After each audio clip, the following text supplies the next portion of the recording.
Some bishops, contrary to the wishes of Pope Francis, are choosing to back new laws that criminalize homosexual acts.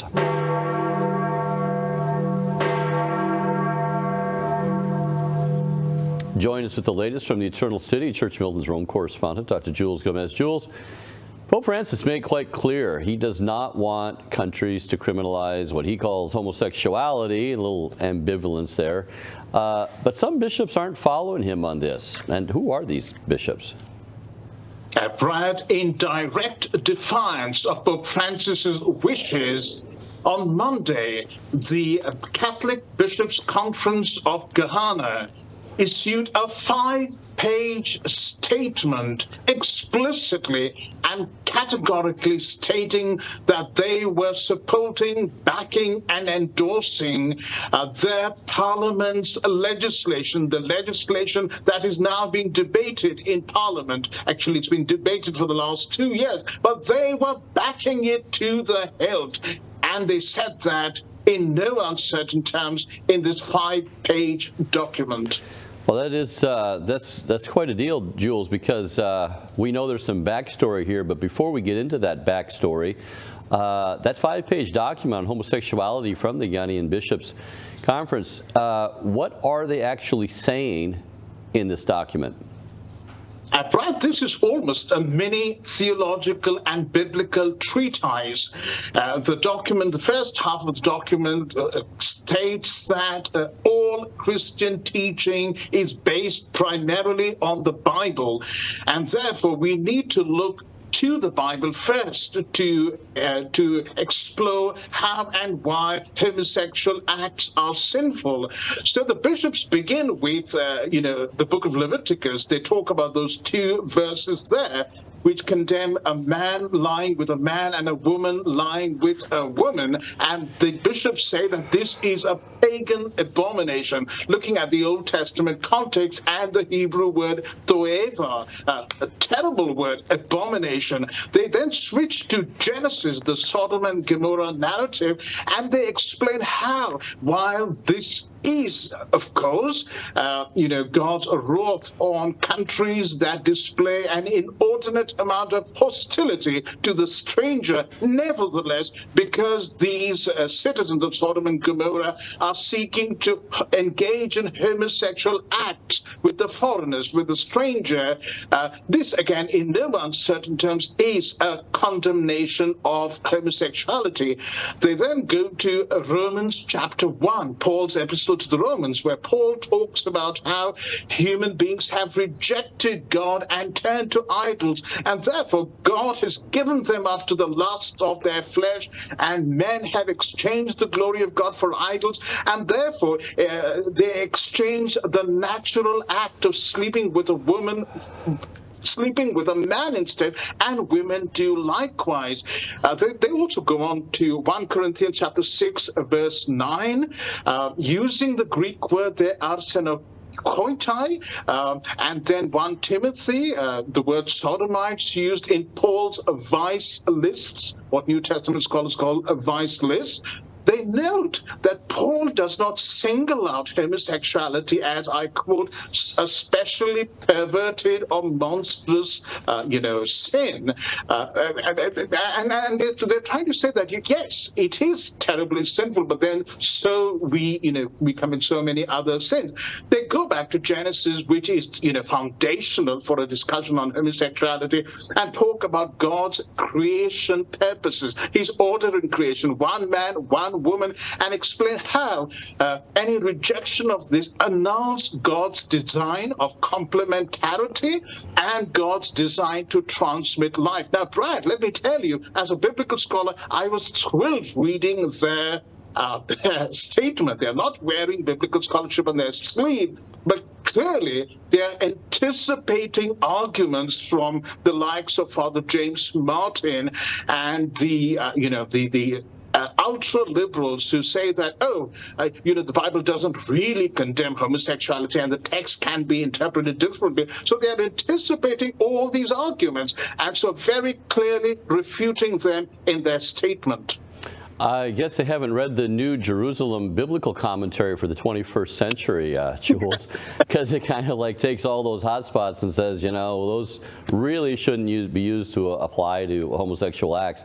And also a public service announcement here. It's nothing to do with a tendency, same-sex attraction, that type of thing. No one's ever condemned or criminalized, for a tendency. We all have some type of inordinate tendency to linguini or Cuban cigars or whatever, but what we're talking about here is public acts of homosexuality. Now, in their document, Jules, do they mention the catechism at all? Yes, Brad, but may I just add that the New Jerome Biblical Commentary for the 21st century that you just mentioned, that winks at homosexual acts, has a foreword by Pope Francis and has received the imprimatur and the nihil obstat, declaring it to be free of moral and doctrinal error. Anyway, coming back to what they say about the catechism, yes, they do mention the catechism, and they talk about how the catechism, to echo your words, Brad, the words that you just uttered, that the catechism calls for dignity for all people. It doesn't matter if they are homosexuals. The catechism calls us to respect them. There should not be violence and definitely not discrimination against homosexuals. They also talk about how homosexuals have fundamental rights, and we should not deny homosexuals their fundamental rights simply because they are homosexuals. But they go on to say something very interesting.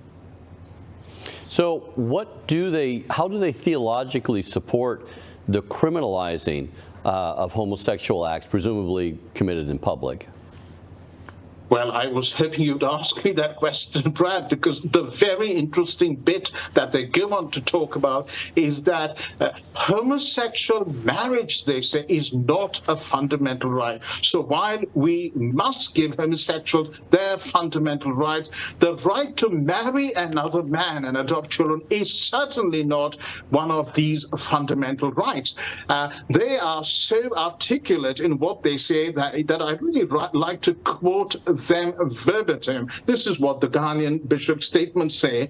The lawmakers may decide that a man marrying a man or a woman marrying a woman is not in the interest of the nation, since in the long term it will have an effect on the size of the population of our country if many people do this.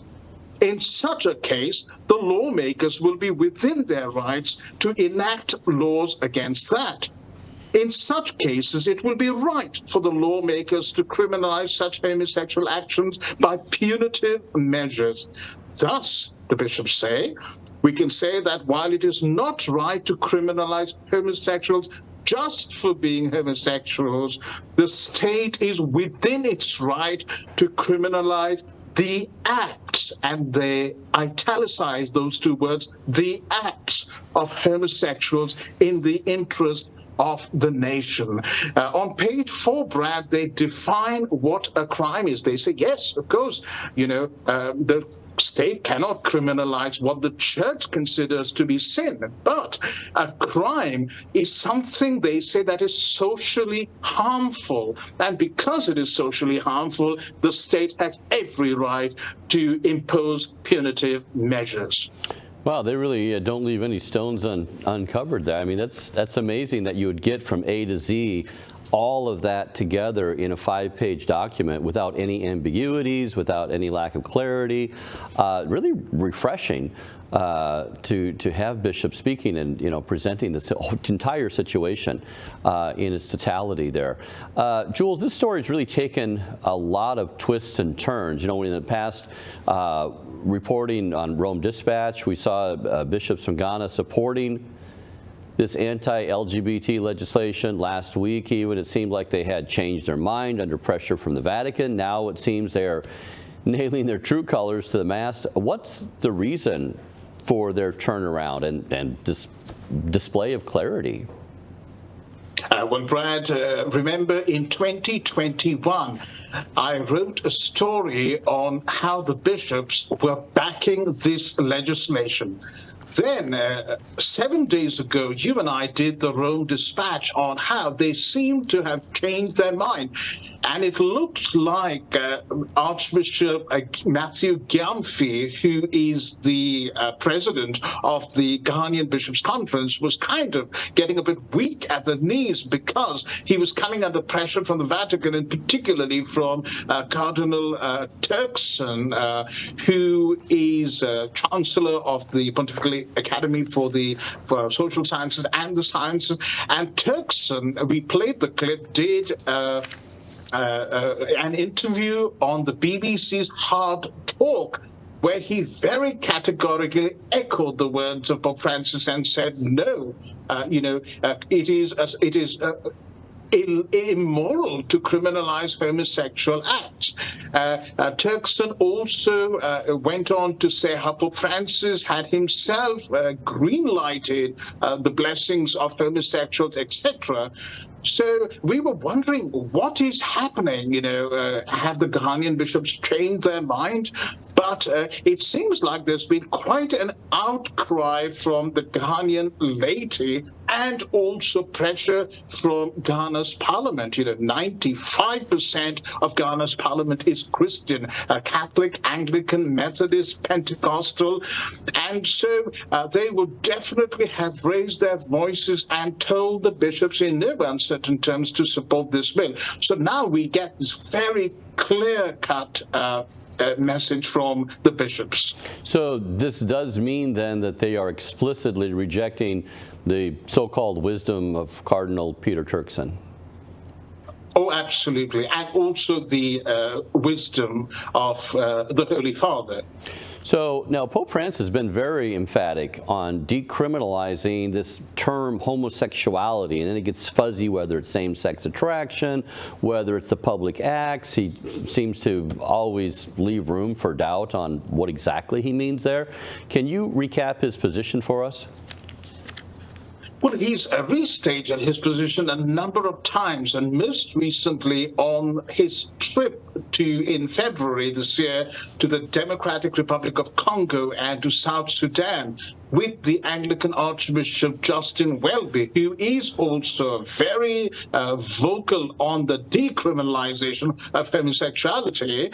Pope Francis, in one of his famous in-flight interviews, he called the criminalization of homosexuality a sin and an injustice. And he said that these laws were unjust.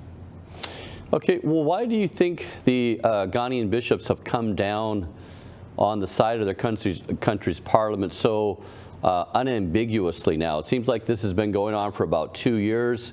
This document is extremely clear. It almost seems like it's been brewing, not just a recent response, but something that's really been developed with a lot of thought behind it to bring such clarity in such short terms, 5 pages, to cover everything they covered. They must really have this down. And can you weigh in on that? Well, Ghana is facing, and the bishops in particular, are facing, pressure from 2 major lobbying groups, if we can call them that. First of all, we're talking about the international community, so-called, in the Western world, and global bodies like the United Nations, etc., who have said that we will stop sending aid. Even the United States has made noises in that direction to you if you go ahead with, the legislation criminalizing homosexuality. And the bishops and the parliament regards this as ideological colonization. I mean, interestingly, the term has been used by Pope Francis himself. And in the post-colonial world, countries like Ghana are very sensitive about this. But secondly, they are also under pressure from the Vatican, from Pope Francis and from Cardinal Peter Turkson, who on this Hard Talk interview, it almost seemed like an attempt to tell to rap his fellow bishops on their knuckles, treat them like little schoolboys and say, hey, you're theologically off the mark, you better come to a more sound understanding. And then there is this caricature of Africans and African Catholics and Christians. We saw this in 2014. Cardinal Walter Casper brought that up. And he talked about, hey, let's not talk to the African bishops about their homosexuality because, they are backward and they need to move and come into the light of the Enlightenment, the 21st century. So that's one reason for this very carefully written, very articulate and eloquent statement anticipating, pushback by these bishops. Well, that's just the thing here, Jules. Do you anticipate pushback, a negative response from the Vatican? I could just see Fernandez, Cardinal Fernandez, head of the DDF, saying, oh, here's the New Jerusalem biblical commentary for the 21st century, and it shoots down all these Bible passages that are used, in your letter. Do you expect any of these bishops to be canceled somehow or other, be removed from their diocese? I don't think any bishop will be cancelled simply because it goes against the, the politically correct religion of not cancelling, a third world country, also an African country. The Vatican is very sensitive when it comes to issues of race and color. The question of whether these bishops, there'll be pushback from the Vatican, yes. Certainly through the back door, there will be, messages to the papal nuncio, and the nuncio in turn will convey these messages to Archbishop Gyamfi and the other bishops.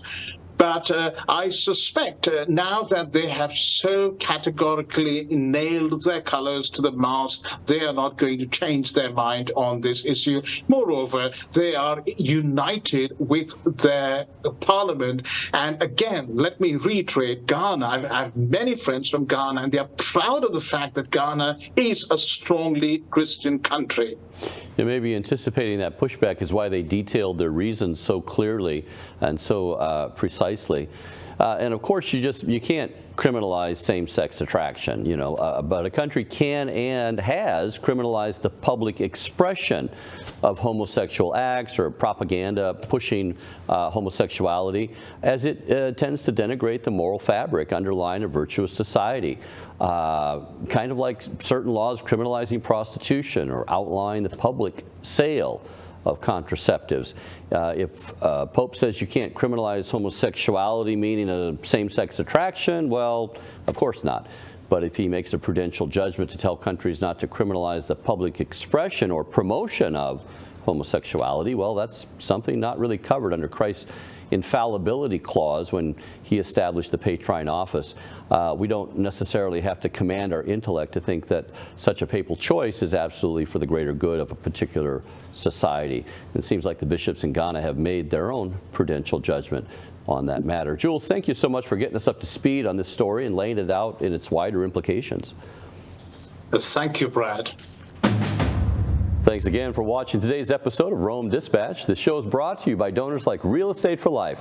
If you're looking to buy or sell a home and want to support our mission, visit realestateforlife.org. Again, that's realestateforlife.org. Be sure to tell them Church Militant sent you. God bless.